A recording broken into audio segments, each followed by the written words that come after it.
Paraná, Feira do Paraná. Aí, como eu sou de espanhol e eu tinha vontade de falar fluentemente espanhol, eu fui para Assunção. E ali eu vim em torno de 3, 4 anos, aí tinha Assunção, e a gente ia para Buenos Aires. E foi muito legal, porque a fluência que eu precisava do espanhol. Na época eu me lembro de Guarani, depois, como eu não pratico também, eu esqueci. E o que foi também para mim extremamente interessante é que, à medida que eu estava em Assunção, dizem que você tem essa necessidade. Quando você está fora do seu país, você começa a buscar coisas que tinha a ver com a cultura brasileira, né? Então, em aspectos de música, de literatura, era muito engraçado. Os 4 pessoas espanholas faziam de idade, dos 13 anos até a universidade, o meu mundo sempre foi muito hispânico, né? E quando eu passei esse tempo em Buenos Aires e Assunção, eu comecei a sentir necessidade. Então, foi nesse tempo que comecei a me envolver mais com o TV, com samba e com a literatura. E aí eu comecei a ter constituir uma dúvida. Porque se eu já não conhecia mesmo na época, autores que fossem afro-brasileiros, tá? Ou seja, quando a gente fala desse mundo hispânico, tampouco tinha. Eu lembro que eu sempre perguntava para minha professora, professora, mas onde estão os autores afro-latinos, né? E aí ela sempre me viu com a mesma resposta, Nicolás Guillen. Nicolás Guillen é um autor cubano, tá? E ainda que ele não o principal foco dele, de fato, nunca foi se concentrar apenas na questão da negritude, mas ele acabou fazendo isso na sua obra de forma maravilhosa. É muito legal porque no Nicolás Guillen, conforme você vai escutando alguns poemas dele, a gente brinca que é como se você pudesse escutar as batidas do atabaque. E aí, nesse tempo que eu estive fora, eu comecei a ter desejo de saber onde ele estava, né? Porque até então parecia que afro só vinha um afro no Brasil, né? Que quando a gente pensava, então, nesses outros países, eles não existiam. Por quê? Porque eles eram e são tão invisibilizados, eu acho que em alguns países até mais, do que no Brasil, né? Então faz assim em torno de uns 2 anos e aí desde que eu voltei de fato para o Brasil, aí que eu comecei a participar dos congressos, né? Com essa temática de uma literatura afro-brasileira, literatura afro-latina. No ano passado, em novembro, teve o primeiro congresso com essa temática, que é a literatura afro-latina, né? Que é você parar de imaginar essa literatura só no âmbito nacional, tá? E você poder fazer conexões, porque de fato elas estão conectadas. E aí tem uma ideia que eu gosto muito de trabalhar, que é assim, uma escrita sensível.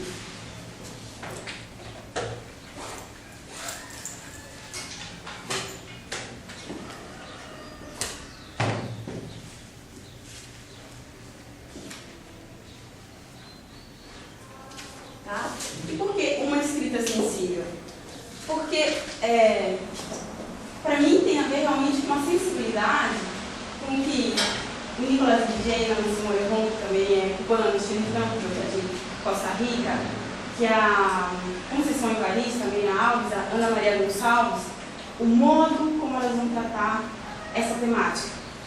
Ou seja, aí a gente poderia parar e perguntar assim, ok, mas será que esses autores começam a pensar ou a escrever essa literatura quando? A gente poderia imaginar, será que é uma década, 2 décadas? Há muito tempo. Há muito tempo. Então, a primeira pergunta que eu quero fazer aqui para vocês é, alguém que está lendo algum romance? Vocês gostam de ler? Sim. Sim, é bom ler, né? Quem aqui está lendo algum romance? Tem lá na cabeceira, de vez em quando, pelo menos consegue dar uma olhadinha. Eu tenho. Tem? Qual é o seu nome mesmo? Dirciane. Dirciane. Qual livro que você está lendo? É do Nicolás Guillen. E ele dá um. Não lembra? Qual o título? Eu tenho vários deles, assim, tem um do Nicolás Guillen, mas parece que o nome dele é o Amor para Recordar. O amor para recordar. Ok. E você pode pensar na cor dele? A cor Do autor. eu acho. Que é branco. Seu nome? Vanessa? Vanessa. E você está lendo algum livro agora? Algum romance? E qual foi o último livro que você leu? Você lembra? Assim, muito? Não, eu tô lendo mais coisas de curso, assim. Tá, mas vamos lá, vamos tentar lembrar. Não deve fazer assim mais de 3 anos, né? Não, então tá. Vamos tentar lembrar. Ou não era assim, ou pelo menos pensa assim, qual foi o último livro que você leu? Tem livros que nós lemos, que eles são tão maravilhosos que eu digo assim, você tem dificuldade de chegar ali Geralmente é assim, né? Você começa a ler, e você está empolgado, né? O autor consegue te prender. Quando você chega ali no último capítulo, você começa a fugir, né? Porque te dá uma sensação tão grande, você não é assim, eu vou ter que deixar. Mas na verdade, esse autor, essa história, nunca mais vai embora de ti, né? Porque pra mim, de repente, no seu cotidiano, nas suas vivências, você vai ativando as páginas do livro, né? Com as imagens, com as frases, né? Então, há livros que concedem nessa proeza, né? Eu ando lendo muitos assim, e sempre me sinto muito feliz, porque é muito legal, né? Às vezes eu conheço um autor e eu penso assim, meu Deus, eu não podia ver até hoje sem ele. E aí, de repente, você é apresentado a outro autor, né?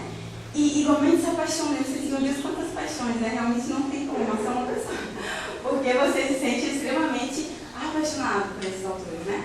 E há alguma paixão, assim, arrebatante no meio dessas leituras? Tem um filme que eu li, só que eu não sei dizer de autores, assim, não lembro, que é o PS Eu Te Amo, os Filhos Eu Te Amo, é um romance também.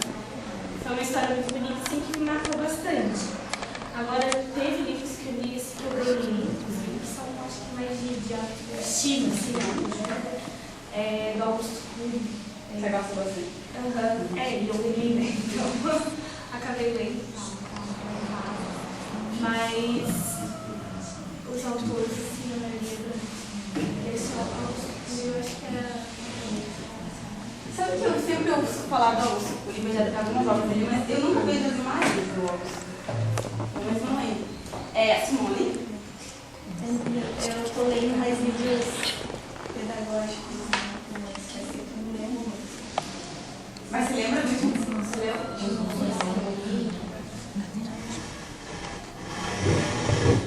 Eu sou bem ligada em outras literaturas. Assim. Eu li um livro bem interessante, mas de quadrinhos, da Marjane Satrapi, uma autora iraniana, chama Persepolis. Eu adoro esse livro. Eu li um livro de poemas, que é um dos últimos livros que eu li da Florida Espanha. É maravilhoso, né?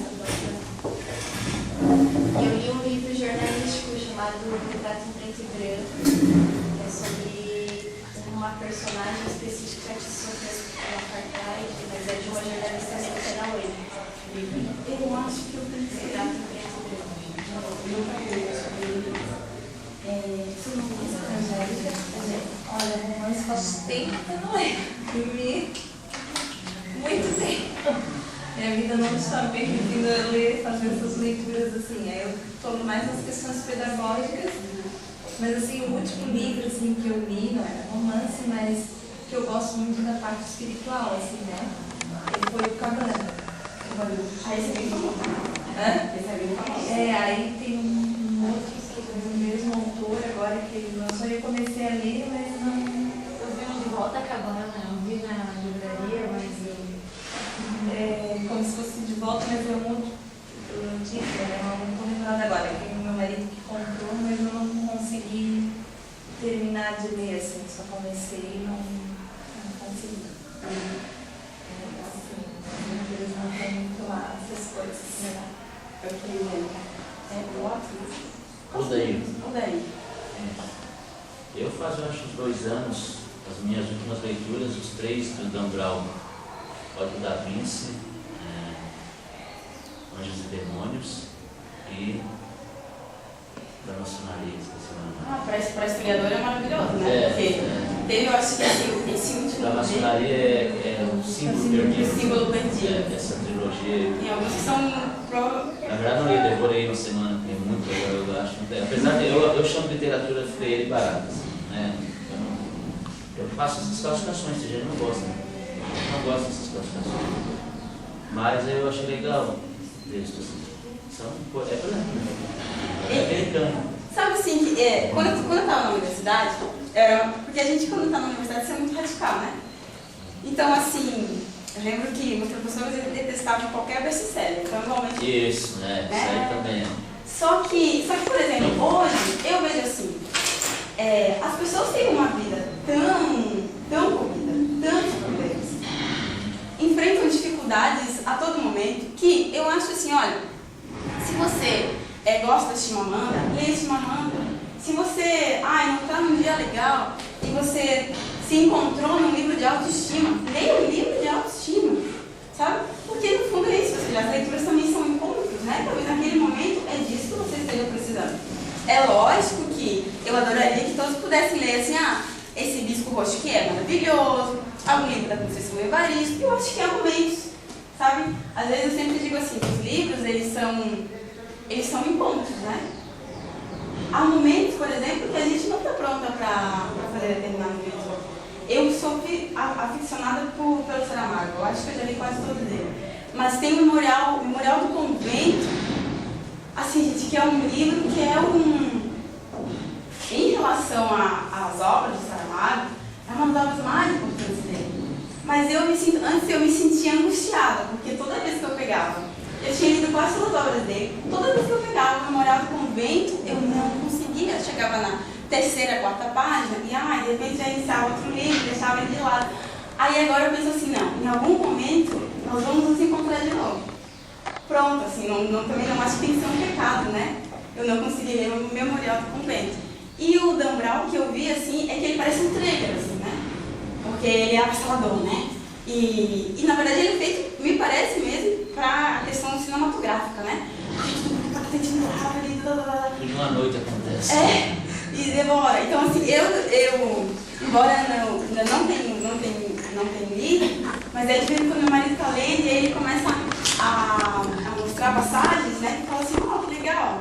Né? E ele tem eu acho assim, um embasamento teórico, e de repente, por exemplo, tem esse último dele, para quem não conhece a Itália, dá para pegar o livro antes de viajar para a Itália e ter pontos assim, da onde eu posso chegar, né?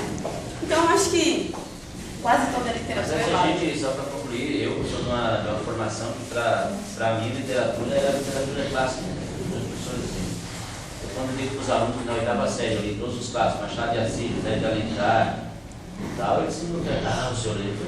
Era a nossa literatura, quando eu estudava na escola, que eu estudava era isso. Tinha que fazer fichas de leitura. E a gente lia, né? Nós tínhamos que ler, né? Tinha uma coleção chamada Vagalume. Você mais fazia ficha, né? Eu tinha mexido com Vagalume, eu nem lembro mais os livros. Então, é isso que a gente entendia como clássico. Aí eles também têm, os professores de alguns colégios dizem assim, best-seller não é considerado. Mas você sabe que eu tive. Mas não importa essa opinião. O livro é um lazer, né? Mas também não precisa só ter. É que aí vai depender. Por exemplo, eu como professora de literatura, eu vou ter que ser chata e dizer para os meus alunos assim, não. E aí são regras, né? Os eles precisam de uma. Assim como você teve lá na infância, na adolescência, a gente precisa de uma base, né? E aí isso a gente vai ter na escola. Mas, por exemplo, eu já tive com grupos que eles não liam. E assim, nós sabemos que no Brasil, a questão de você ser leitor, de você ser um leitor, e ainda de você pertencer a uma família de leitores, aí é um privilégio. É um privilégio, porque assim, por exemplo, esses livros aqui, por exemplo, são em torno de 40 e 50 reais. Ok, agora se você pega os livros infantis, que é para você iniciar esse desejo da criança, gente, assim, você pega um livro, você vai na Catarinense, aqueles livros legais mesmo, que chamam a atenção para as crianças, 50 reais, 50 reais, 60 reais. Aí eu fico pensando assim, nossa, lógico que em relação aos outros brinquedos, que eles são caros, eles vão estar ali, numa média, né? Só que eu fico pensando assim, quantas famílias de fato vão. Você pensa assim, R$70, talvez você volta e vai pagar na luz. Né? Então, assim, não é um privilégio você pegar R$70, R$100 e gastar, por exemplo, comprando um livro. Lógico que também tem uma questão de opção. Aí a minha opção foi, eu comecei a optar pelos sebos. Porque você vai lá, sai com 15, 20 reais, gente, de livros para criança, você sai assim, olha, com muitos volumes. E no início, meu filho tem 3 anos, né? Então ele vai estudar muita coisa, né? E rasga, brinca, vai arriscar. A minha mãe falou assim, mas eu falo assim, não, é o tempo dele, é isso que ele vai fazer com o livro. O livro tem que estar como um brinquedo. Então, assim como ele pega a bola e vai jogar, de repente ele senta e começa a folhear e contar a historinha, né? Então, também, assim, é lógico que se eu comprasse todos os R$70, eu também ficaria com dó. Assim, peraí, vamos deixar na estante, né? Mas aí o livro tem que ser outra coisa, né? E a criança, quando ela vê que assim, a gente tem contato com o livro, ela tem um contato com. Ela acaba tendo uma relação com o livro, né? Eu tenho uma de 10 anos, e a Victoria, assim, ela adora livro desde pequena, assim. Então, a gente, desde assim, quando ela já teve noção da leitura, a gente colocou para ela, assim, me ofereceu para ela de ter um livro de férias. Então, desde os 6 anos, quando ela começou a ler, ela tem um livro de férias. Ela lê em janeiro e ela lê em julho. E a gente leva ela na livraria e deixa ela escolher um livro para ela ler nas férias. E ela tem esse hábito, assim. E aí eu tenho uma de 1 ano e 4 meses.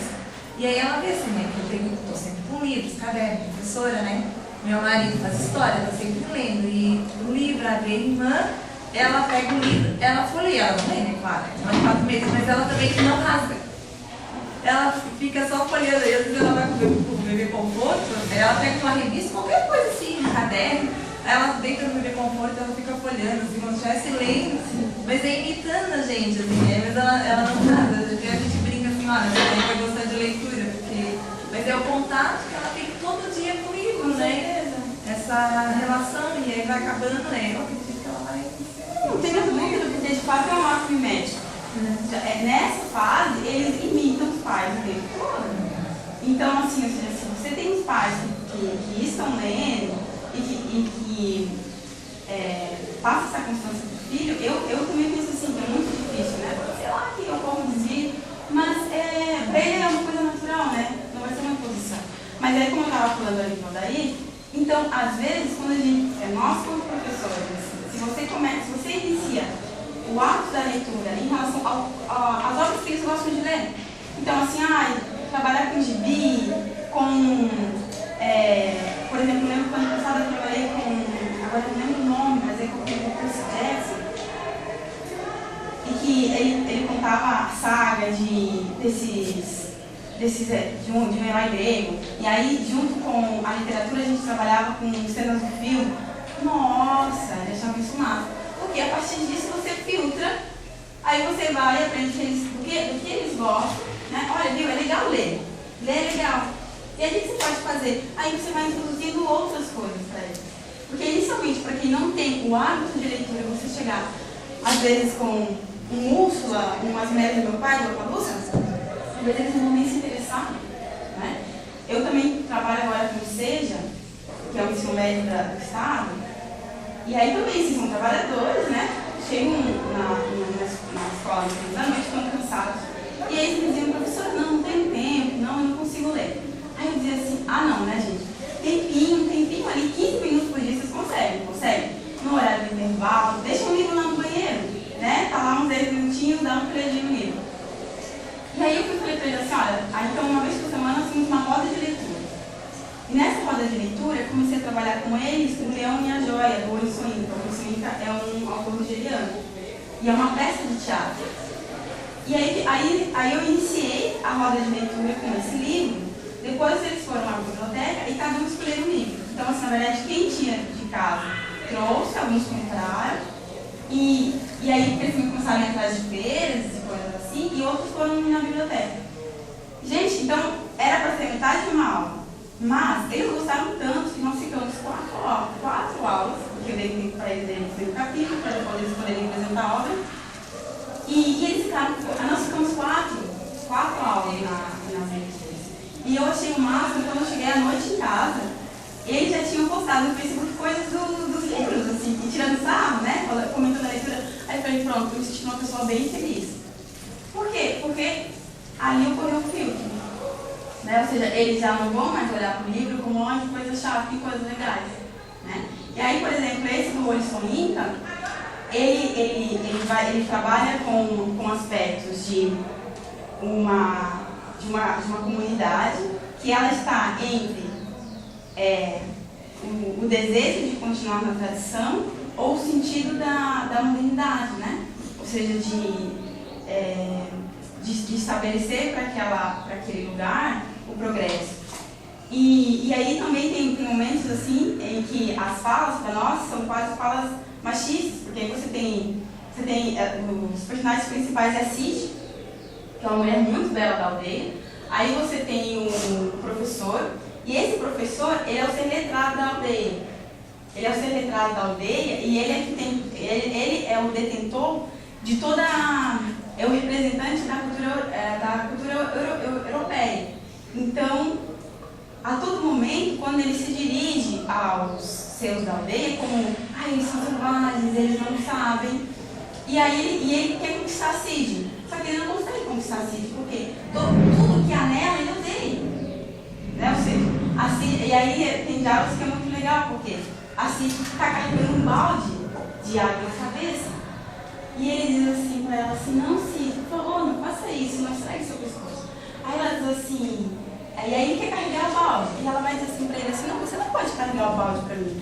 Porque se as mulheres da aldeia veem você fazendo isso, eles vão fazer troça da gente. Vão começar a tirar sarro, né? E aí ele diz assim, eu tento me aculturar.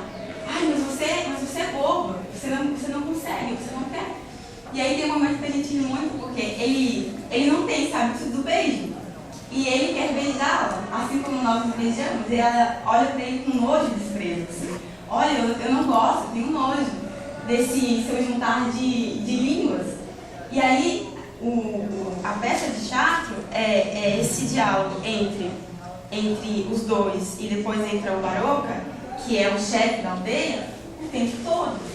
Então, assim, os diálogos que a gente... Aí, em alguns momentos, a gente parava e aí nós começávamos a comentar, né? E aí o modo... E além de tudo, esse... Era compreensível, né, em relação à aldeia, mas também esse professor, ele tem uma atitude bastante conservadora, assim, com a Cid, né? E aí a gente começava a fazer algumas pontes, né? Mas e hoje, será que é tão diferente, assim, essas atitudes dos homens para conosco, né? E essa necessidade do controle do corpo? Nossa! Aí pronto, assim, né? As alunas, eu acho que nós nem somos a maioria, mas a presença feminina é muito forte, assim, né? Então surgiu um diálogo, assim, maravilhoso. Qual o seu nome? Leonardo. Qual foi o último livro que você leu? De romance, romance brasileiro, Dom Casmurro. Dom Casmurro? Que ótimo. Quanto tempo faz?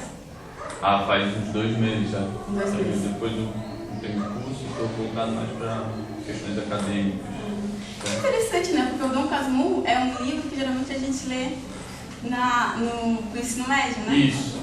Não, eu já tive contato com ele, né? Mas aí eu retomei a leitura, eu refiz a leitura, né? Mas analisando questões de gênero, já que eu estudo isso, no Dom Casmurro. Olha que legal. Você é professor da área de letras? Não, sou historiador.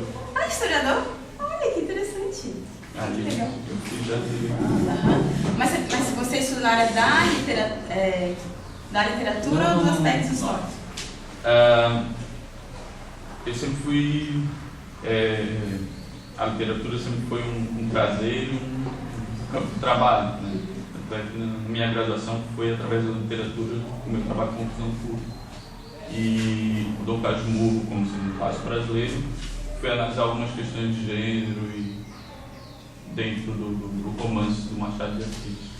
Mas não só coisas pessoais, nada assim. Agora eu me interessei, então, olha só, se nós formos pensar, todos os autores aqui que nós estamos falando, nós estamos em... também vou perguntar para as meninas, né? Como é que é mesmo? Goberlina, só lembro que o seu sobrenome. Carolina. Você lembra qual foi o livro que tinha um livro que você leu? faz um tempinho, mas acho que a última literatura que eu li foi do Chinua Achebe, Muitos Pedaços, aqui na esquina de arte, que a professora passou por também na faculdade, assim, acabo lendo, ficando só em livros da academia, mesmo para estudar teoria e tudo, e acho que o último mesmo foi esse, que eu não lembro, foi no ano passado. Gostou? Gostei. A Carol? Foi esse ano, que é século XIX, uma história recuperada.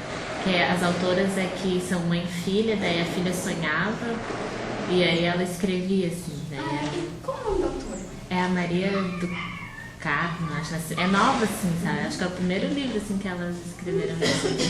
E você sabe de qual região no Brasil ela é? Daqui, de Florianópolis. Uhum. E a Camila? Bom, eu tô lendo agora Contos Grotescos da Rita Ristin. Conheço. Deputadora? Sim. A Carla? Eu li o último também com bastante tempo, foi antes de você, Carol. Foi do Chinua Achebe também, O Mundo Se Despedaça. E eu li Memórias de um Menino Soldado também. Assim, acho que eu li muita coisa tensa, assim, seguidamente, eu fiquei traumatizada. Mas enfim, foram esses dois últimos livros. O Chinua Achebe, eu não lembro se ele é afro ou ele é branco. Não, ele é afro. Eu lembrava que ele era africano, mas eu nunca vi. Às vezes a gente ouve e não vê a imagem. Então, olha só, nós somos 1, 2, 3, 4, 5, 6, 7, 8, 9, 10, 11. Nós somos aqui em 11, que é um número bastante significativo. E nós conseguimos uma proeza, porque nós tivemos 2 pessoas que leram que leram uma literatura em que você tem autores que são afros, né? Porque o que acontece? Nós sempre dizemos assim, olha, mas se vocês, eu acho que há uns 5 ou 6 anos, o ano passado foi a grande polêmica em relação a essa literatura afro-brasileira, porque foi quando o Eduardo Assis lançou esses 4 volumes aqui. Tá? Então ele fez uma pesquisa, assim, ele, né, e lógico, assim, foi uma equipe monstruosa, né, de organizadores. O professor Eduardo Assis é um professor da UFMG. E aí, junto com as universidades federais de praticamente todas as regiões do Brasil, eles foram recorrendo regiões. Por quê? Porque nós sempre dizemos assim, olha, mas nós não temos material, essa dificuldade de material, né? Embora já desde a década de 80, a gente tem, por exemplo, a Zela Bend, depois o CUT também ele trabalha com essa questão da própria crítica literária, né? Porque a literatura já dentro das universidades, elas começam a ganhar corpo mesmo já quase em 2000, como crítica, tá? E aí eu lembro da Fernando,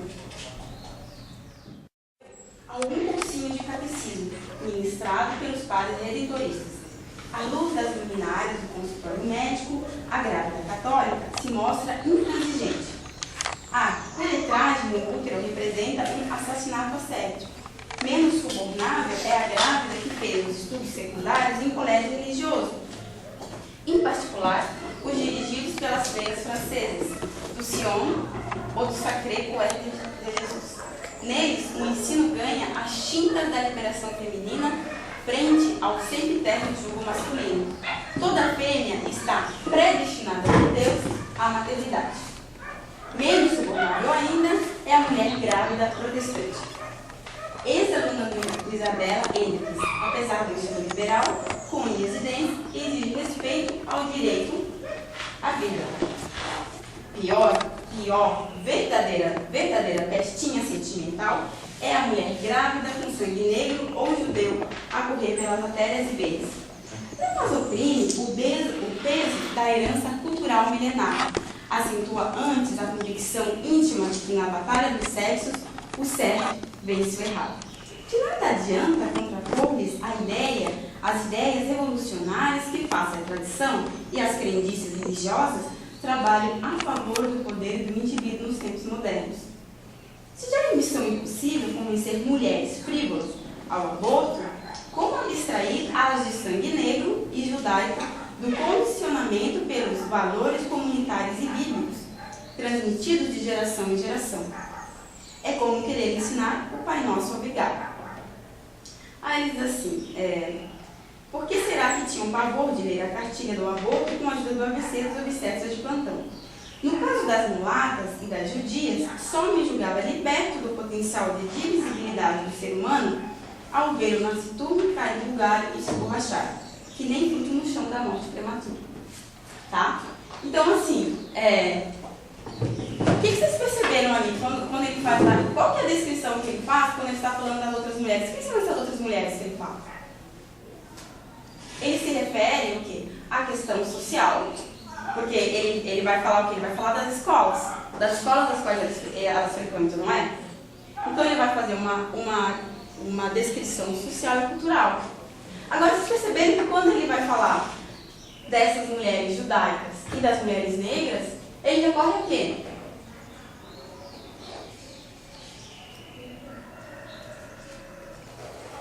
Aí ele vai dizer assim, olha, pior mesmo, mais peixinhas delas é a mulher de sangue negro e judaico que corre pelas veias. Então lembra lá quando a gente trabalhou no capítulo 2, quando nós trabalhamos na questão de raça, racismo, o que ele faz? Ele recorre diretamente à raça, à questão biológica. Então, olha só, quando ele está falando das outras mulheres, que são outras mulheres brancas, ele nem as caracteriza. Ele as caracteriza, ele diz assim, olha, essas mulheres que estudaram nesses ótimos colégios franceses, nos colégios protestantes, ele diz que elas são brancas? Ele diz que elas são brancas? Ele não diz? Mas nós suponhamos que elas são brancas. Não é verdade? Porque ele está falando de uma... Ele vai e faz uma descrição que é uma descrição social e é uma questão cultural. Elas são mulheres de famílias que possuem bens e elas estão em ótimas escolas. Agora, quando ele fala dessas outras mulheres, aí ele vai pro sangue. Ele vai pro sangue. E aí a gente cai de novo nessa questão biológica, da raça. Né? Então, a todo momento, eles fazem isso. Professora, deixa eu entender uma coisa. Isso aí é um livro de literatura, é isso? Lançado em 2008. 2009. De um professor da universidade. É um professor da universidade. Não, ele é ótimo crítico literário. O que ele faz aqui... E ainda escreve essas bobagens, isso é bobagem. Sim. Mas assim, o que eu percebo é assim. Isso aí ele escreve no intuito de chamar a atenção. Porque é o pensamento do qual ele faz a crítica. Porque para ele, esse homem dessa alta sociedade, né, branco e heterossexual, é assim que ele pensa. Ou seja, porque aqui é o narrador, é o narrador descrevendo, né? Esse narrador é nojento. É nojento. Mas é assim. O narrador não é o autor desse livro. Não, porque assim, ou seja, o autor é o Silviano Santiago, tá, né?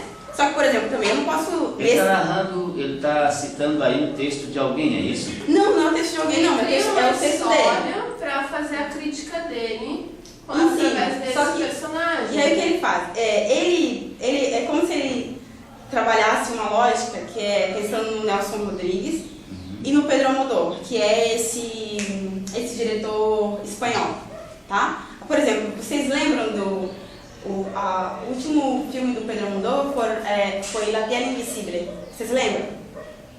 Com o Antônio Bandeiras, um filme extremamente impactante, ok? E vocês assim, uau, você não consegue acreditar nas cenas daquele filme, porque parece uma loucura o tempo todo. O Nelson Rodrigues, vocês já lembram que é o Nelson Rodrigues.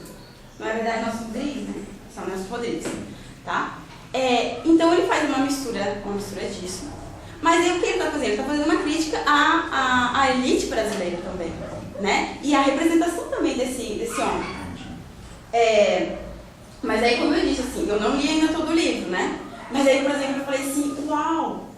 Lógico que me deu assim, asco, náuseas, né? E aí eu até peguei, eu estava lendo e eu tive que parar um pouco. Aí a mãe falou assim, mas por que você tá assim? Aí eu falei assim, não, porque tá tão forte aquela leitura ali que eu tive que parar um pouco. Aí ela começou a rir e falou pra mim assim, agora é assim, você e a dona Dália são assim, leia um livro e ela também fica bravinha. Aí eu falei, então tá, mãe. Aí eu falei assim, e ela tava lavando roupa, eu falei pra ela assim, não, espera um pouquinho, deixa eu ler uma parte pra ti. Deus querida, eu falei assim. Aí eu fui e fiz uma cara de triste. Ela falou assim, então tá, lê. Quando eu comecei a ler, aí ela ficou assim, né? Aí eu falei assim, viu, então eu tenho razão em estar triste, não tenho? Aí pronto. Aí outra que eu peguei também é o Chico Buarque, mas pra gente trabalhar, ou seja, como essas imagens são estereotipadas, tá? Aí do Chico Buarque,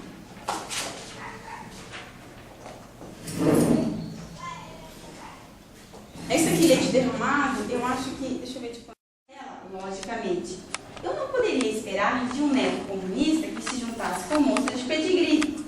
Mas, ora, papai, disse Maria Eulália, está na cara que esse aí puxou a minha mãe mulata.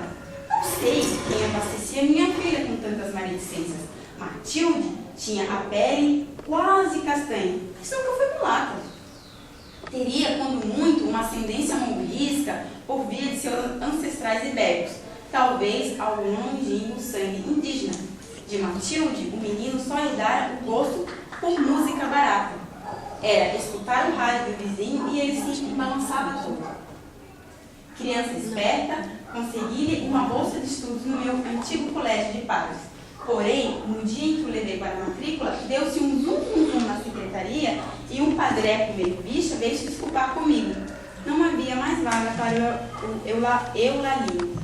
Inscrevi-o numa escola pública, onde ele iria conviver com gente de outro extrato social, mas fiz questão de que não perdesse de vista suas raízes. Mostrava-lhe as fotos na escrivania, seu trisavô com os reis da Bélgica, seu tetravô andando de costas em Londres, mas ele nem queria saber de velharias. Acompanhava meus selos por benevolência, mas ficava parado do lado de fora, com as mãos no bolso. Nem pulso um moleque tinha. Quando notei que se dedicava a espiar mulheres na avenida, e me arrepiei, porque, de relance num mero meneio de cabeça, ele encarnou meu pai. Tá? Então aqui o Chico Buarque faz a mesma coisa. Aí, quando ele está no início do livro fazendo essa descrição ainda do período escravocrata no Brasil, o outro personagem negro que nós temos é um guri que cresce com ele, tá? E quando eles estão ali na época da adolescência, e aí quando crianças, né, ele pega esse menino, faz um menino de cavalo, de cachorro, aí ele até descreve isso, assim, né, que ele era a diversão dele, né, que esse menino, do qual eles chamam um negrinho, é o bichinho de estimação, tá, dele. E aí depois, quando eles estão na adolescência, ele tem relações sexuais com esse menino, tá? Então, isso é a resposta de quando a gente pergunta assim, mas esses autores falam sobre nós, nossa literatura? Sim, eles falam e nos retratam em suas literaturas, mas como? Do modo que eles nos veem. Como é que eles nos veem? Quando falam de mulheres, são essas mulheres extremamente sexualizadas, não é? Como o próprio narrador diz assim, mulheres das quais como se ela não conseguisse ter discernimento, né? E esse aqui, então, do Leite Derramado de Chico Buarque é, assim, ó, pra mim é cachapante. Criança esperta, né? Quando vai pra escola, não é estudiosa, inteligente. Não, e aí é lógico, aí no meio disso tem as críticas, né? Por exemplo, essa escola, que é uma escola de padres, não aceitou o menino. Mas por quê? Porque o menino era negro. Não, né? e essa visão que é vista na literatura, que a gente fala do Lucas Mundo, do Petiço, é trazido para hoje. Porque toda essa descrição que na literatura, que você acabou de falar, que falam, né, das mulheres negras, mas dessa forma aí, descrevendo como sensual, né, lábios carnudos, toda aquela descrição, ainda hoje existe. Lá fora, como que se vê as mulheres aqui? É a mulata, né, a gente usa bem claro, bunduda, né, então tudo ainda é passado, né, algum século XVIII, XIX, mas que retrata hoje. Não, mas é que são imagens, continua, né? São as imagens, são imagens fortemente impregnadas na nossa sociedade, né? Como a gente tem visto até agora. Então, por isso que aí há uma diferença quando a gente fala nessa escrita sensível, que aí é o que eu denomino em relação aos nossos autores, tá? E aí a importância, sim, então, da gente frisar uma literatura afro-brasileira. Por quê? Porque aí nós vamos deixar de ser objetos. De sermos objetos e sermos estereotipados dentro dessa literatura. Nós vamos passar a ser, então, o eu lírico, né? O narrador. Então, a percepção, isso é muito legal, a percepção do mundo começa a mudar. Porque aí são esses autores aqui que vão estar falando de como eles se veem. Tá? Ou seja, de como eles se veem, do que eles sentem, das coisas que eles gostam, das memórias deles. Né? Então, aí as pessoas me perguntam assim, mas ok, mas como é que eu vou saber? Como é que eu vou saber? Aí tanto que eu lembro que eu estava no congresso e aí uma professora foi e disse assim, professor, mas que ela achava muito difícil, por exemplo, pensar numa literatura afro-brasileira, e aí ela falava, por exemplo, das músicas do Lenine. E ela dizia assim, olha, mas, por exemplo, as músicas do Lenine, ela traz, em algumas composições, no caso, instrumentos ou referências a essa cultura afro-brasileira. E aí ela foi e disse assim, então eu também posso, então nesse caso ele também, em relação às letras e suas canções, ele também faz a gente poderia encaixá-la como uma literatura afro-brasileira. E aí foi muito legal, o professor Eduardo Assis olhou para ela e disse assim, em algum momento o Lenine, ele jogou para si a responsabilidade de ser afro. Em algum momento ele diz assim, olha, eu sou um afro-brasileiro? Eu sou um afro-descendente? Quando é mesmo que o Lenine fez isso? Eu nunca vi. Ou seja, é lógico, ele é um compositor que trabalha, tem um trabalho extremamente ligado com as culturas populares do Brasil. Então é lógico que você vai ter retratado nessas canções deles, reflete dessa cultura afro-brasileira, não é verdade? E dessa própria visão que a gente tem no Brasil. Mas aí dizer que ele é um afro, aí já é assim um ó, não é verdade? E aí a primeira coisa que a gente então diz assim, então como é que eu penso? Olha, eu vou pensar, em primeiro lugar, essa pessoa vai te dizer. Ela vai dizer que a produção dela é uma literatura afro-brasileira. Ou que é uma literatura negra. Quando nós temos lá, como a gente vai ver aqui nos slides precursores, isso ainda não vai ocorrer. Ou seja, por exemplo, com Machado de Assis, com Cruz de Souza, a Maria Firmina dos Reis, ela já consegue fazer isso, tá? Por exemplo, aí era uma briga constante em relação ao Machado de Assis. Mas aí, por exemplo, e principalmente em relação ao Machado de Assis e ao Cruz de Souza, o que a gente vai dizer é assim, ok, mas a literatura dele não é uma literatura de uma elite branca, ele vai se contrapor. E a crítica que ele faz a essa burguesia é tremenda. Que talvez, se nós formos pensar desde o ponto de vista social e cultural, aqueles outros autores brancos não faziam. Vamos pensar, né? Quando ele vai pensar nas cortes, gente, ele está rindo todo momento daquelas cortes.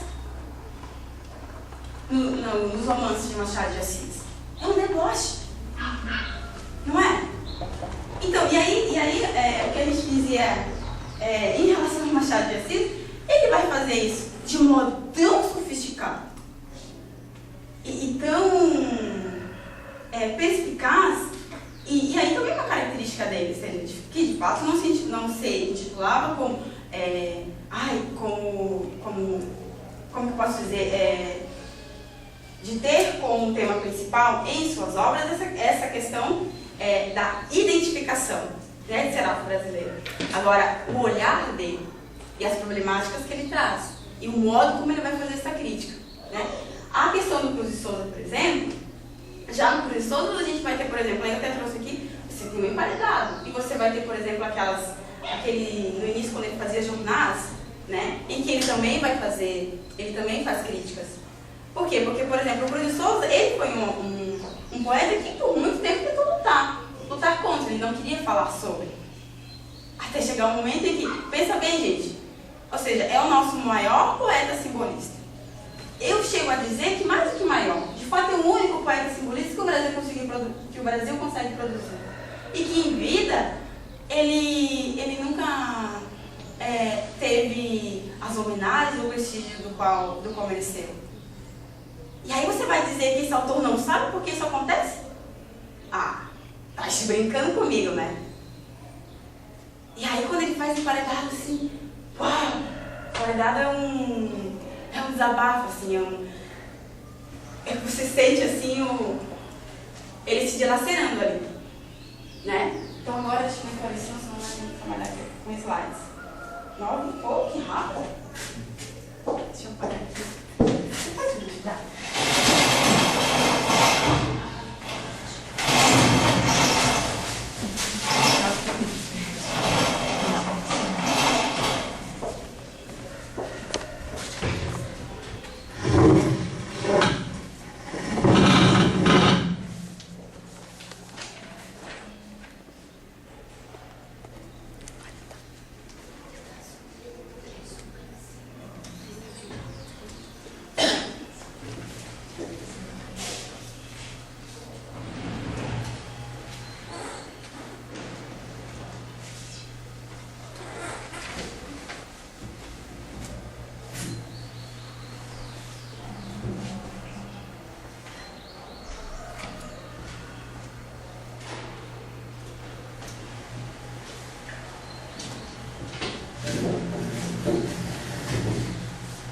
Aí, gente, aqui nos slides, o que eu fui fazendo é um recorte, tá? Porque inicialmente a minha ânsia era assim, ai meu Deus, como é que eu vou conseguir tratar de... Esses daqui, se vocês quiserem dar para ir passando, são alguns livros que eu uso em relação à crítica literária mesmo, né? Já para quem é professora de língua portuguesa e de literatura, tá? A gente hoje tem disponível muitos sites. Por exemplo, ali a UFMG, ela tem um site que é www.literal.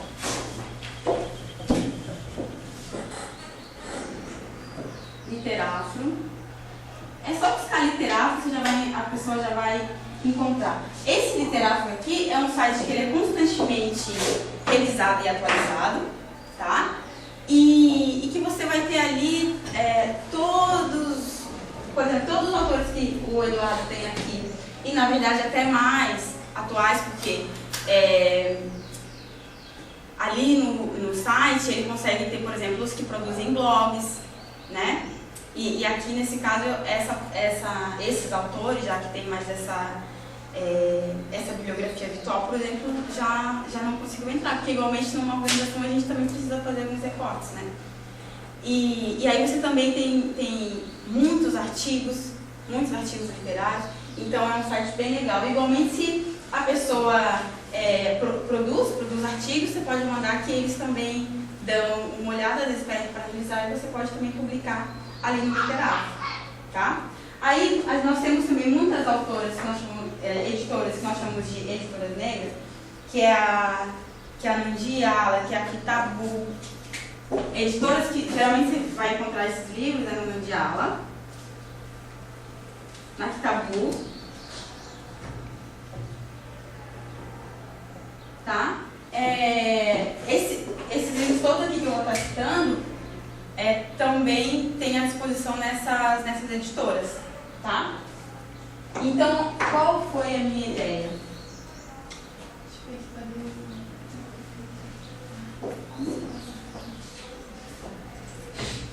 em relação a cada período, eu fui pegando em média de 3 e 4 autores, e desses autores aí a gente... aí eu vou falar um pouquinho de um deles, tá?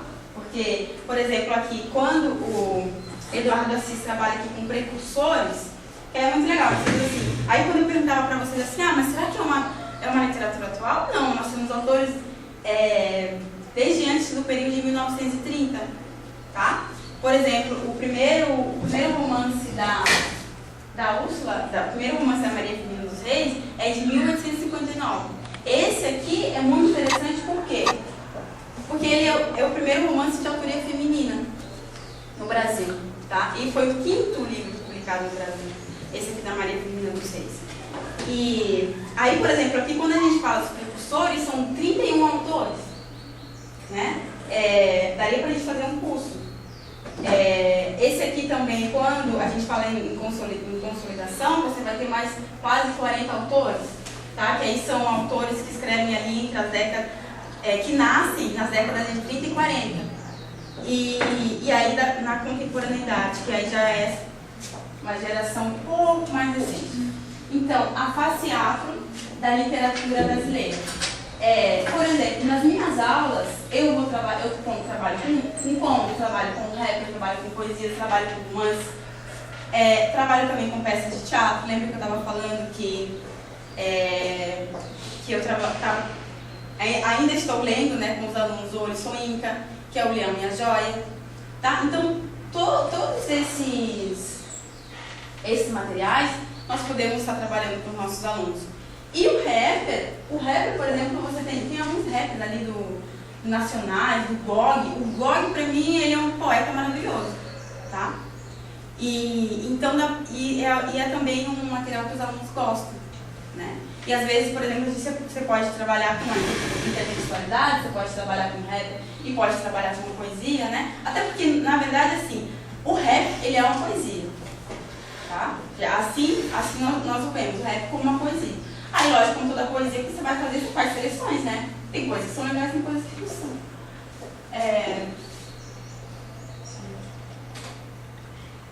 Aí os precursores, que são os autores que, no caso, a Zila Verde vai chamar dos pré-abolicionistas, né? Já o Eduardo Assis os denomina como os precursores. Aí eu trouxe, na verdade, são 6, mas vamos lembrar que só aqui a gente vai ter uns 30, tá? O Machado de Assis, o Cruz de Souza, o Gonçalves Dias, o Luiz Gama, como que é esse? É o José Patrocínio. O Machado de Assis, só voltando aqui. Em relação ao Machado de Assis, por exemplo, aqui, ó, o Luiz Gama foi um também que eu tive dificuldade de achar imagens dele com características afros, tá? Porque aí é bem importante a questão das seleções das imagens. Por exemplo, assim, tinha alguns que o nariz dele estava tão fino, assim, até tinha um certo blushzinho ali, mas o nariz era muito fino, né? Tentaram maquiar ali o máximo possível. Bom, Machado de Assis eu nem vou dizer, né? Porque assim, eu acho que agora é que eles começaram a disponibilizar, ou o mais interessante é denominar a cor do Machado de Assis. E aí uma vez me perguntaram assim, mas como vocês são racistas, só vocês têm que denominar em relação à cor? Eu vou dizer assim, olha, se quando são coisas ruins, sempre se denomina em relação à nossa cor, quando são coisas positivas, e que nós estamos falando praticamente do maior romancista do Brasil, eu também quero que diga que ele é negro, sim, não é verdade? E isso é muito legal. E é um prestígio? Lógico que é um prestígio para mim, porque o Machado de Assis seja uma brasileiro. E aí vocês lembram, por exemplo, do ano passado, quando teve aquela propaganda da Caixa, né? Meu Deus do céu. Eu fico pensando assim, como eles conseguiram fazer tal tolice, né? Então é sempre legal, quando a gente for trabalhar com as imagens, a gente cuidar disso, tá? Professora, quem é Machado de Assis, Gama de Souza, José Patrocínio, quem é o outro? Gonçalves Dias. Gonçalves Dias. Tá? Aí aqui, nessas 3 aqui que são mulheres, é a Carolina de Jesus. Dessa autora aqui, que é a Maria Firmina dos Reis, eu não consegui achar imagens dela, tá? E a Antonieta de Barros. Aqui dessas 3, eu escolhi trabalhar então com esse aqui, que é o Úrsula de 1859. Eu acho que a importância dele por ser o primeiro romance de uma autoria feminina, tá? Oi? Quem é? É a Maria Firmina dos Reis. Maria Firmina dos Reis. E, por exemplo, esse livrinho aqui que eu comprei, junto tem a Úrsula, que é o romance, e aí tem, eu acho que 2 contos, tá? Aí eu vou trabalhar vou ler aqui um trecho, e aí é bem interessante, porque Úrsula seria a gente pensar a primeira fase do romantismo, tá? Então, por exemplo, ainda que quando a gente trabalha a questão ali do abolicionismo, já é do abolicionismo, dessas características indianistas que nós vamos ter no romantismo, eu acho que é a 3ª fase, não é? É a 3ª fase, não é? Nacionalista, indianista? É do romantismo é a 3ª fase, não é? A primeira. É a primeira? Então tá certinho. Então ela Tá certo. Terceira geometria realista. É? Tá. Eu não lembrava se era a primeira fase ou se era a terceira fase. E aí é muito legal, porque geralmente a gente sempre vai se reportar no Castro Alves, não é? E justamente, geralmente a justificativa era essa, assim, mas você não tem autores nesse período, mas sim, nós temos, tá? E aí, lógico que, por exemplo, em relação a Maria Fernanda dos Reis, uma dúvida, né, que eles tinham quando eles foram publicar o livro, por exemplo, na questão ortográfica, ela vai ter alguns erros, né? Ela é uma professora primária, mas que aí a grande questão, ou seja, diferente dos outros autores, né? E que foi, em relação à alfabetização quase foi mal dada, que vem de famílias nobres, né? E que a questão cultural favorecia, não era essa questão. Aí surgiu essa dúvida, mas será que a gente deixa esses erros ortográficos ou não? E aí eles resolveram deixar, e aí tem as letrinhas, tem as notas de rodapé, né? Aí assim, declaração de amor. Muitos dias se passaram já, e Túlio, menos preocupado, mostrava-se feliz e comunicativo. Luísa B. o tinha incumbido do serviço exclusivo do seu hóspede, que começava a recobrar as forças, o que ele atribuía aos cuidados do jovem negro e da formosa donzela, e ao ar puro que ali respirava. Com efeito, ele ia a melhor, e cada dia dava esperanças de próxima convalescença. Aprazia-se com essa notícia a boa senhora, Luísa B., mais a encantadora Úrsula, melancólica e mais bela que nunca. Sentia um indefinível pesar ao lembrar-se que em breve volveria para o seu antigo isolamento. E ainda maior que dança, o cavaleiro falava de sua próxima partida. Túlio acompanhava. Tinha-se alforriado. O generoso mancebo, assim que entrou com licença, dera-lhe dinheiro correspondente ao seu valor como gênero, dizendo: recebe, meu amigo, este pequeno presente que te faço e compra com ele a tua liberdade. Túlio obteve, pois, por dinheiro, aquilo que Deus lhe dera, como a todos os viventes. Era livre como o ar, como haviam sido seus pais, lá nesses adultos sertões da África. Tá? Então, esse aqui nós consideramos então, o primeiro romance abolicionista também, né?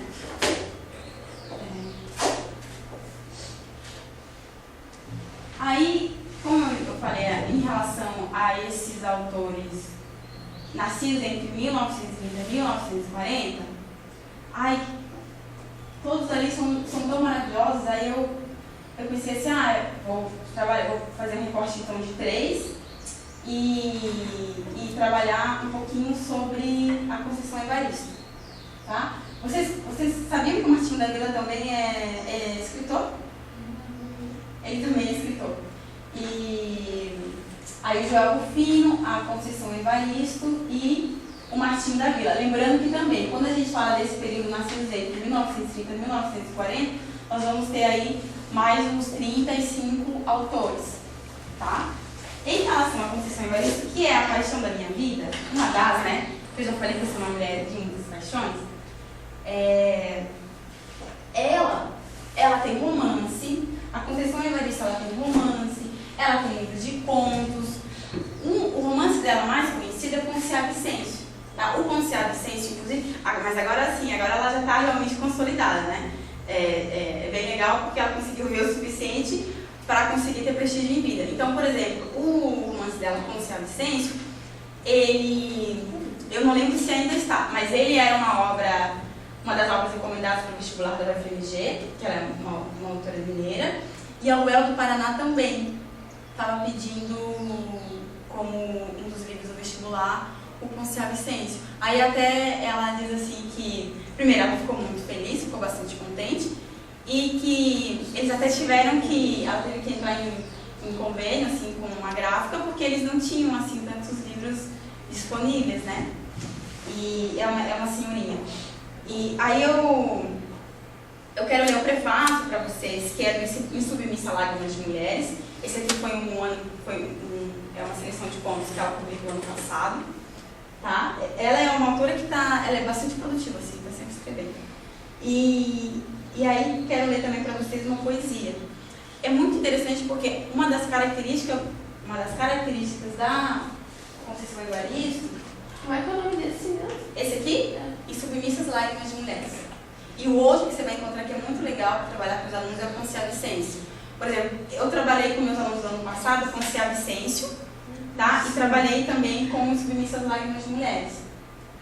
E os alunos, assim, gostaram muito, assim, Submissas Lágrimas de Mulheres é um livro, assim, que vai retratar uma violência em relação ao gênero feminino, assim, muito forte.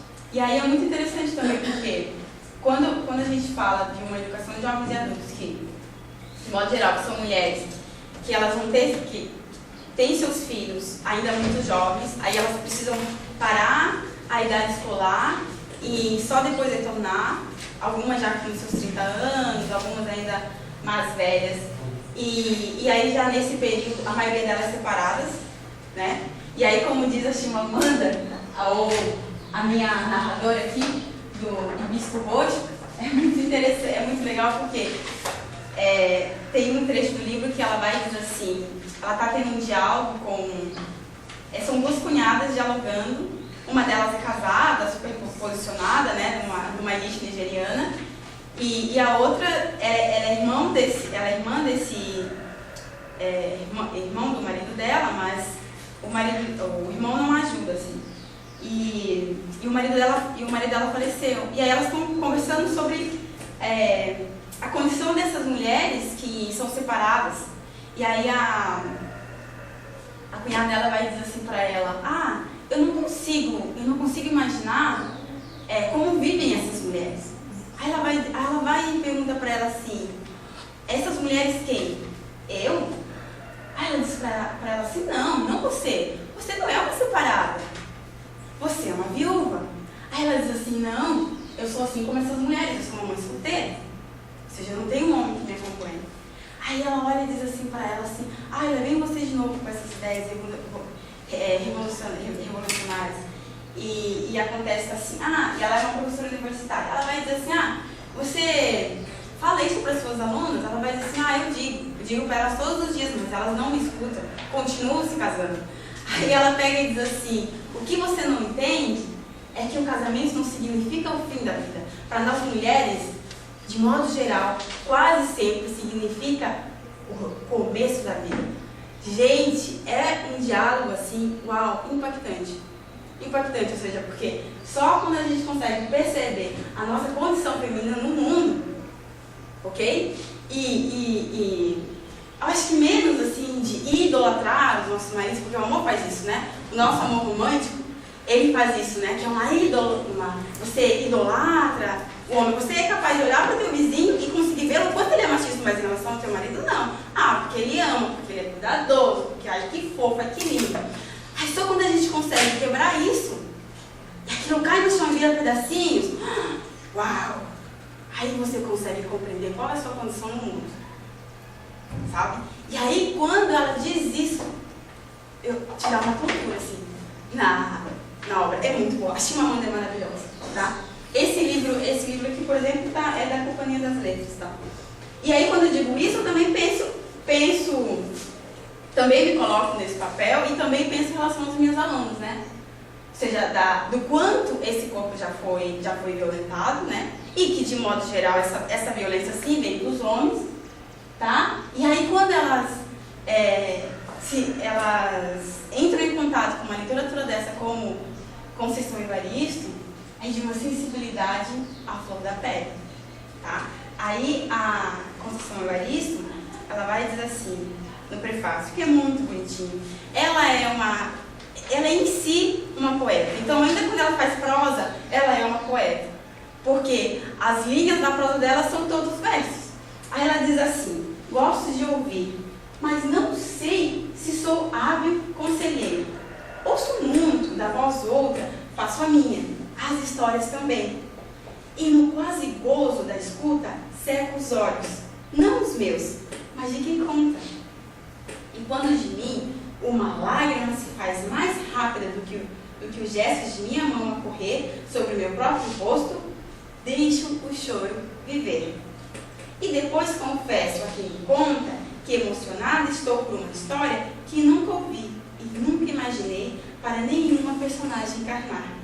Portanto, estas histórias não são totalmente minhas, mas quase que me pertencem, na medida em que às vezes se confundem com minhas. Invento? Sim, invento, sem o menor pudor. Então as histórias não são inventadas, mesmo as reais, quando são contadas, desafiam alguém a relatar fielmente algo que aconteceu. Entre o acontecimento e a narração do fato, alguma coisa se perde e por isso se acrescenta. O real vivido fica comprometido. E quando se escreve, o comprometimento ou não comprometimento entre o vivido e o escrito afunda mais o fosso. Entretanto, afirmo que, ao registrar estas histórias, continuo no premeditado ato de traçar uma escreviscência, que essa é a principal característica dela. Ela sempre se remete a si mesma como que eu faço uma escreviscência, né? Que é falar de histórias e falar de vivências, né? Aí tem eu escolhi aqui um poema que eu acho assim, também maravilhoso, tá? Que chama-se Vozes e Mulheres. Deixa eu ver aqui, Vozes e Mulheres.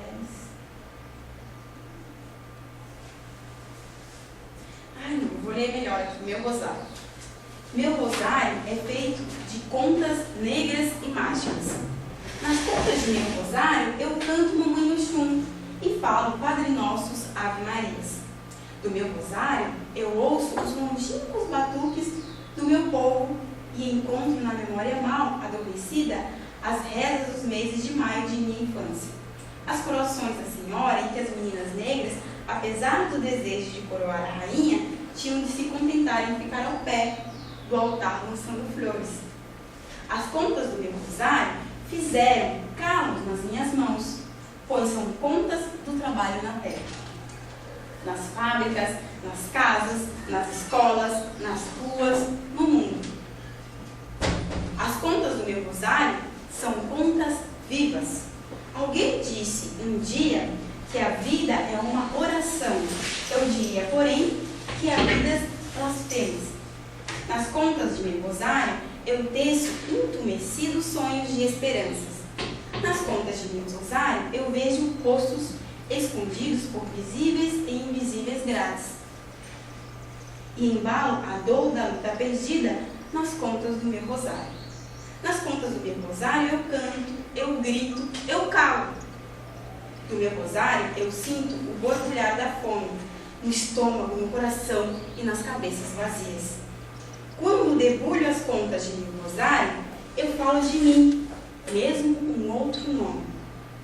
E sonho nas contas de meu rosário, lugares, pessoas, vidas, que pouco a pouco as descubro reais. Vou e volto por entre as contas de meu rosário, que são pedras, marcando-me o corpo caminho. E neste andar de contas pedras, o meu rosário se transmuda em tinta, me guia o dedo, me insinua a poesia. Gente, isso é Conceição Evaristo. E aí eu me pergunto assim, como é que você é capaz de pegar uma senhora que faz poesias com essa categoria e você me pergunta, ok, como é que eu vou trabalhar a literatura afro-brasileira? Meu amor, você vai fazer igual você faz com Carlos Drummond de Andrade, igual você faz com Pedro Pular, você vai fazer uma crítica literária, é isso que a gente vai fazer. Agora, detalhe, né? Eu não conheci ela. Por isso que nós estamos aqui. Né? Trabalhando literatura, né? Nunca. Ela é assim, impactante. Ela é apaixonante, né? Porque você vai trabalhar com as questões temáticas, você vai trabalhar com a questão do contexto, né? Ou seja, com as mensagens que essa poesia, que essa poesia transmite, com as imagens que ela trabalha, com todas essas figuras aqui, né? Que todas vão estar envolvidas desde a Mamãe Oxum até a questão do próprio reporte ao trabalho, né? Já que é algo que está extremamente vinculado a essas mulheres afros, não é verdade? Tanto que a gente sempre ria assim, ok, então as mulheres durante ali aumento do que nós chamamos então do feminismo branco, aí elas estão se rebelando para poder ser dona do seu corpo e para poder trabalhar fora. Aí o que? Mas isso a gente já fazia já há quanto tempo, né? Minimamente quase um século. Aí na verdade assim, o que a gente tenta é ter controle e cuidado do corpo, na verdade. E algumas, o que elas queriam mesmo é poder cuidar dos seus filhos, né? Porque passam todo o tempo cuidando dos alheios, mas nunca vai ter tempo para cuidar dos seus, né? Então aí por isso, e aí também tinha um grande outro debate no sentido de que essas mulheres burguesas, brancas, elas não falavam de suas empregadas, dos questionamentos e dos conflitos e das necessidades que elas tinham, né? Aí por isso que ademais de tudo a gente ainda pensa esse feminismo negro. Tem, por exemplo, um livro da Miriam Alves que ela vai trabalhar com essa questão do feminismo negro e dentro da literatura, que é bem legal. Agora eu não vou lembrar o nome. Tá. Também trouxe essa aqui é a Miriam Alves, tá? Aí em relação aqui à contemporaneidade, eu trouxe esses três, que é o Kut. Alguém que conhece o Kut? O Kut, deixa eu passar o livro para vocês darem uma olhadinha. O Kut, ele é um poeta, ele também faz assim, um pouco de... Ele também faz crítica literária, tá? Ele também é um dos autores dos Cadernos Negros. Vocês também podem buscar na internet Cadernos Negros, tá? Porque Cadernos Negros é disponível na rede e é muito legal porque ali você vai ter, se eu não me engano, desde a década de 80 eles começam a reunir poesias, contos, tá? Então vocês podem dar uma olhadinha aqui. Aí eu trouxe dois, que é Contos Crespos, do Kut, Negroesia, e esse aqui que é um livro que ele trabalha com crítica literária também, tá? Deixa eu ir passando aqui da Úrsula, da Conceição Evaristo. Já esse livro aqui, por exemplo, é um livro de antologia de poesia que é da Zela Bente, que aí também ela vai fazer uma organização, aí vai pensar nas características dessas poesias e como ela as divide, tá? E aí ela sempre traz o autor e faz um pouco esse papel da crítica, né? Fala um pouquinho sobre as características desse autor, tá? E quando a gente fala aqui da contemporaneidade, o que o Eduardo vai frisar, que é um período em que você tem autores falando de diversos temas e com características muito diferentes, tá?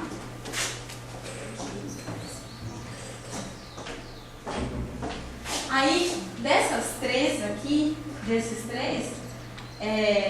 então aqui nós temos a Kut, temos a Miriam Alves e temos a Ana Maria Gonçalves. A Ana Maria Gonçalves, ela tem dois romances, um que é O Lado e a Margem do que Sentes por Mim, e aí ela se consagrou com esse livro aqui, que é Um Defeito de Cor, tá? Aí, eu vou ler para vocês aqui um pedacinho e aí depois eu faço aqui um breve comentário. É um livro assim de... Quantas páginas tem? Defeito de Cor? 700 e poucas.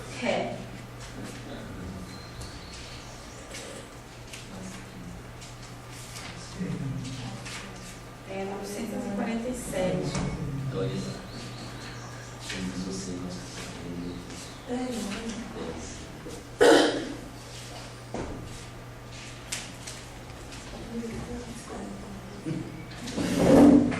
vou ler aqui.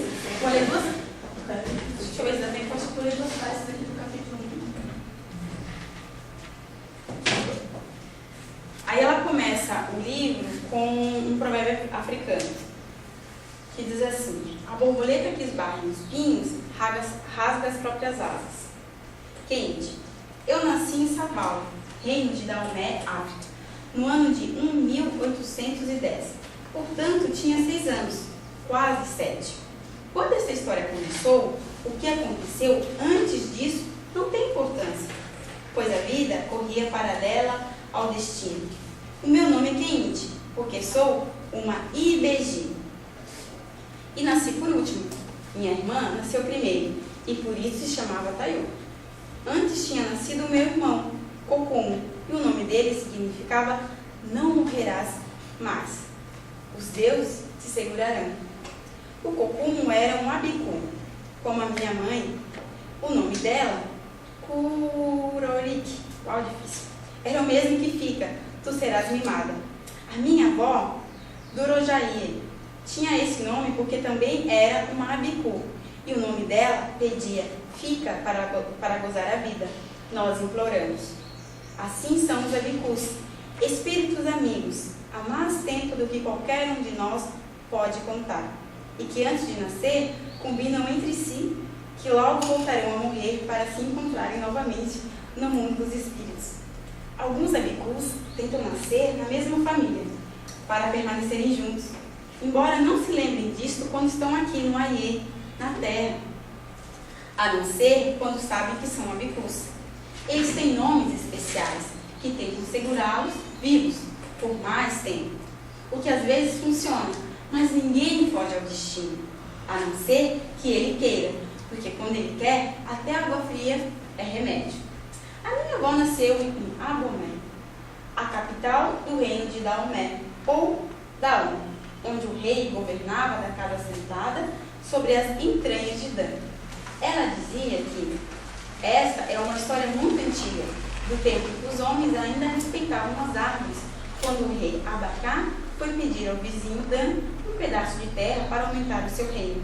Daquela vez, Dan já deu a terra de má vontade, e quando Abacá pediu outro pedaço para construir um castelo, Dan ficou bravo e respondeu que Abacá podia construir um castelo sobre a sua barriga, pois não daria mais terra alguma. Com raiva da resposta mal educada, o rei Abacá matou Dan, e sobre as entranhas espalhadas no chão, ergueu um palácio suntuoso, a partir do qual teve início o grande império do povo Yorubá. Dan também é o nome da serpente sagrada, mas essa história fica para mais tarde, ou para outra pessoa contar, quando chegar a hora dela, porque agora preciso falar de um tempo que começou muito depois, quando a perseguição do rei monstro, Aduluzan, obrigou a minha avó a sair de Abomé e se mudar para Savala. A minha mãe tinha marido em Abomé, o pai do Kokumo, que se chamava Babacundi, e era guerreiro, assim como o pai dele tinha sido, e antes do pai, o avô. O Kokumo teria o mesmo destino se não tivesse morrido antes. O Babacundi era um bom guerreiro, e por isso foi nomeado ministro pelo rei de Daomé, indo morar na capital do reino. Ele já era ministro quando se casou com a minha mãe, fazendo dela sua terceira esposa. Mas como ao longo dos anos a minha mãe só atraiu abikus e o Babacundi precisava de filhos que quisessem viver e se tornar guerreiros como ele, não se importou. Quando ela foi embora com minha avó, o que ele não sabia era que a minha mãe estava pejada e já tinha aprendido a enganar abikus.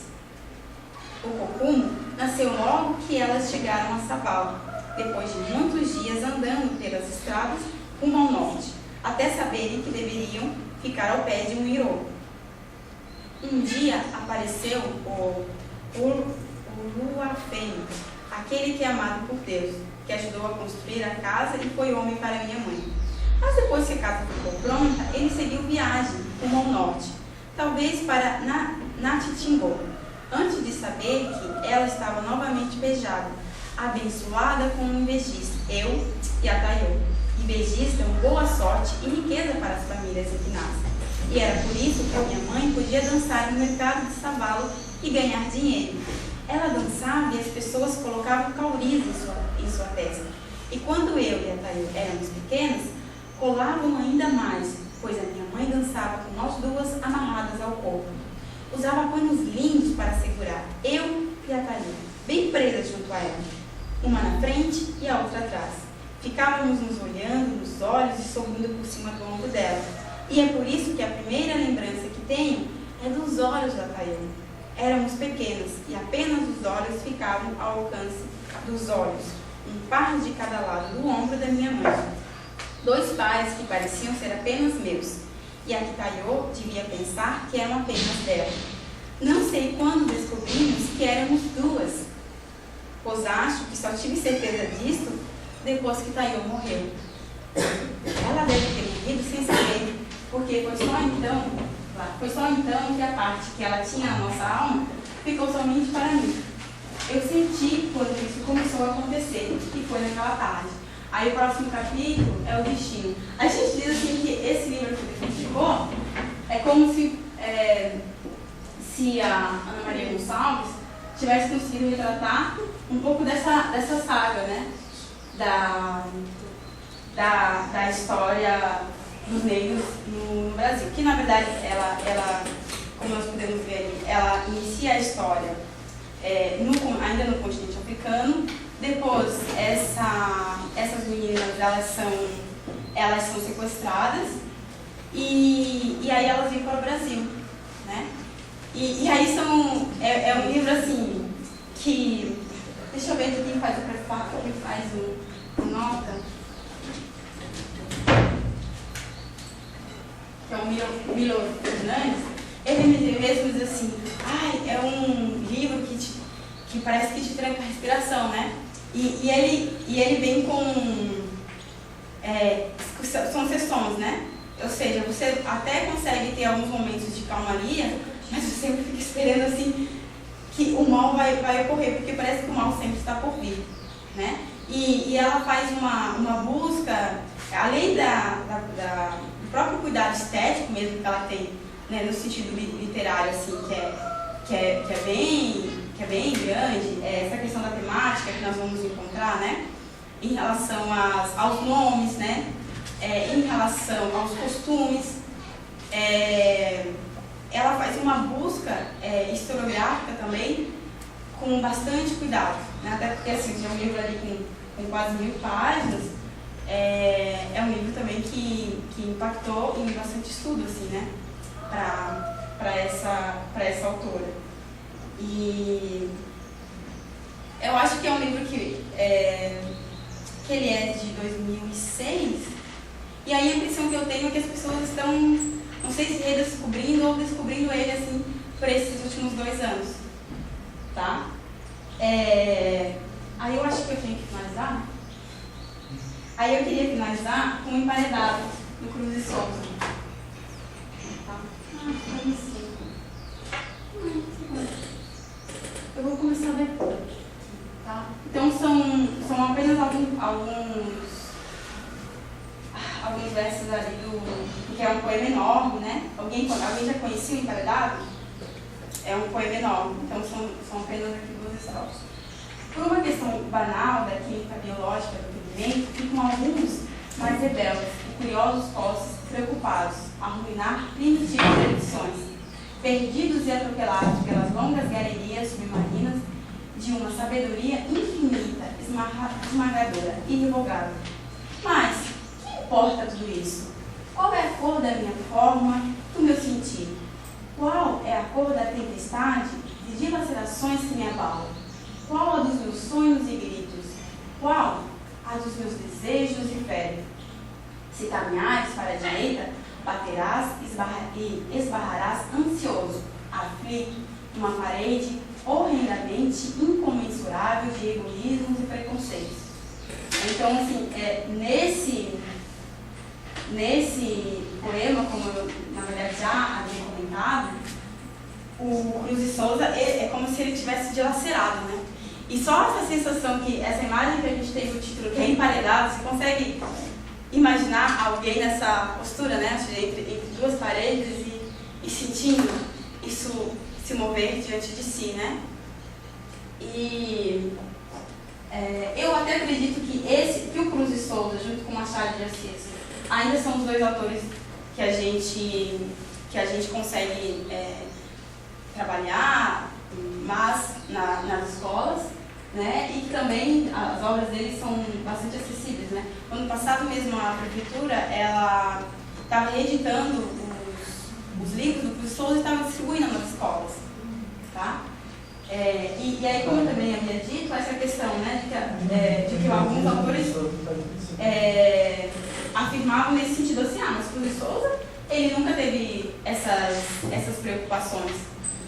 E, na verdade, eu acho que seja com paridade e também nos jornais dos quais ele escreve, a gente igualmente vai ver esse sufoco, essa preocupação em relação a essa constância que também é na vida dele.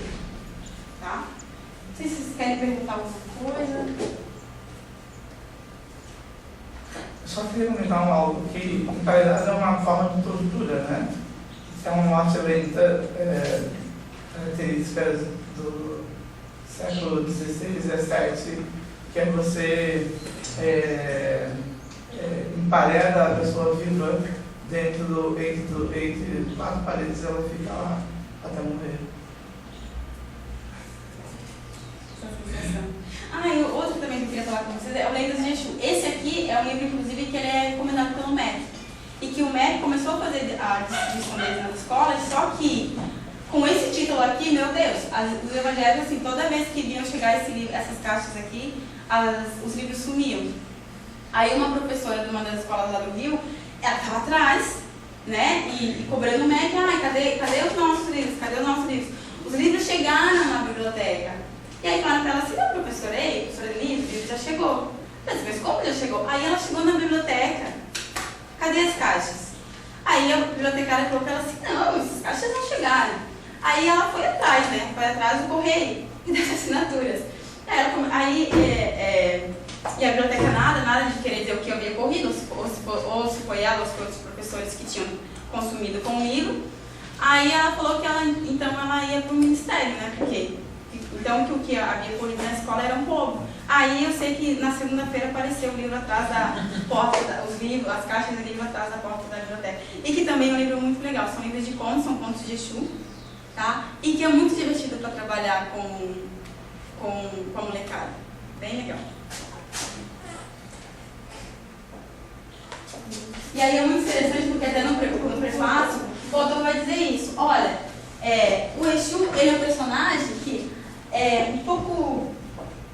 As pessoas não gostam dele porque geralmente associam a imagem do Exu com a imagem do demônio, né? Mas diferente dessa tradição cristã, os orixás, eles são bons e podem fazer coisas as quais nós não consideramos assim tão bem. E o Exu tem essa característica, assim, ele é bem atentadinho, né? E ele é provocador, ele provoca, aí sempre brincam assim, que Exu vai, ele pinta metade da face ele pinta metade do corpo de branco e de azul, aí com dois amigos conversando, e quando ele passa assim no meio, o amigo vai dizer assim, não, você viu aquele homem que passou? Ele é azul, o outro vai dizer, ele é branco, e eles vão começar, e aí eles vão começar a brigar, né? Então ele é assim, ele é capaz de fazer coisas bem legais, e agora eu vou fazer pequenas sacanagenzinhas, né? E aí por isso que as pessoas vão e associam a imagem dele como... Gente, eu até gostaria de ficar mais, mas o meu colega William tem que assumir o posto. Tá? Eu espero que vocês tenham gostado da oficina.